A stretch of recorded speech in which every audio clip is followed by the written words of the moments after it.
आपका स्वागत है। यदि यह वीडियो आपको पसंद आए तो मेहरबानी करके इसे लाइक और शेयर कीजिए। साथ ही बेल आइकन का बटन दबा दीजिए ताकि जैसे ही नया वीडियो अपलोड हो उसकी जानकारी आपको तुरंत मिल सके।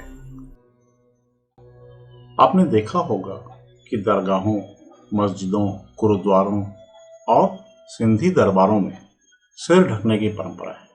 इस परंपरा का सख्ती से पालन भी किया जाता है। दरगाहों में अमूमन टोपी पहनने की परंपरा है। टोपी न हो तो रुमाल से सिर ढकते हैं। गुरुद्वारों में पगड़ी न होने पर रुमाल का इस्तेमाल किया जाता है।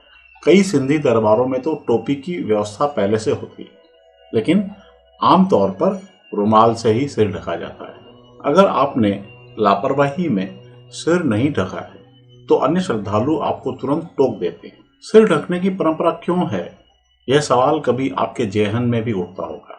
मैंने इस बारे में कई लोगों से चर्चा की। अनेक लोग इसे महज एक परंपरा मानते हैं और इसकी वजह नहीं जानते। कुछ लोग ऐसे हैं जो कि इसे आदर का सूचक मानते हैं। कुछ जानकार लोग इसका धार्मिक कारण बताते हैं। वे कहते हैं कि इसके पीछे भी एक साइंस है। आइए जरा इस पर विस्तृत चर्चा करते हैं। ऐसी मान्यता है कि धर्म स्थलों में शुद्ध व पवित्र भाव होने के कारण किसी क्षण विशेष में शक्तिपात होने की संभावना रहती है। हमारे शरीर में उस शक्तिपात को सहन करने की क्षमता नहीं होती। विक्षिप्त होने अथवा मृत्यु होने का खतरा रहता है।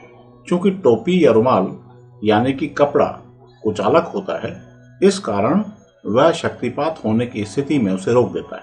आपने देखा होगा कि हिंदुओं में तिलक करते समय भी सिर ढकने की परंपरा है।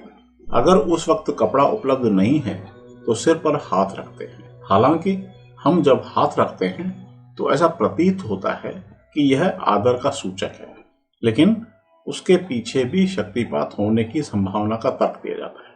वैसे हाथ रखना पर्याप्त नहीं है, क्योंकि हाथ कुचालक नहीं है, अलबत्ता रुकावट जरूर है। ऐसी मान्यता है कि भ्रू मध्य में अदृश्य तीसरा नेत्र सुप्तावस्था में विद्यमान है।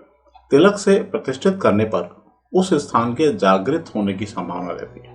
उस अवस्था में शक्तिपात होने की भी संभावना होती है। यज्ञादि के दौरान भी सिर पर कुशा या मौली का धागा रखने की परंपरा है।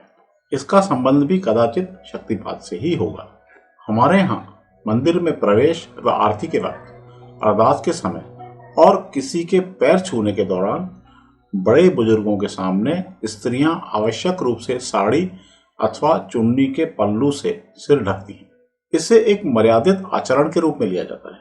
इस मर्यादा की पालना मुस्लिमों में अधिक पाई जाती है। वे नमाज के वक्त सिर ढकते ही हैं। आपने देखा होगा कि मदरसों में जाते वक्त छोटे छोटे बच्चे टोपी पहनते हैं और बच्चियां चुन्नी ओढ़ती हैं। सिख तो सदैव पगड़ी पहनते हैं। गांवों में अलग अलग तरह की टोपियां व साफे पहनने का चलन है। जहां तक वैज्ञानिक कारण का सवाल है, जानकारी के अनुसार सिर मनुष्य के अंगों में सबसे संवेदनशील स्थान होता है। ब्रह्मरंध्र सिर के बीचों बीच स्थित होता है।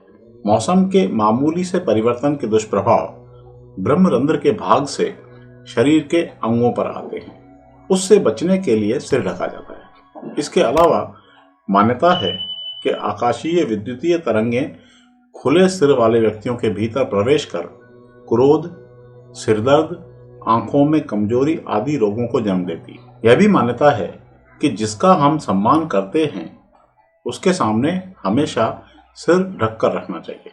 इसी के तहत सिर ढककर भगवान के प्रति सम्मान और समर्पण अभिव्यक्त किया जाता है।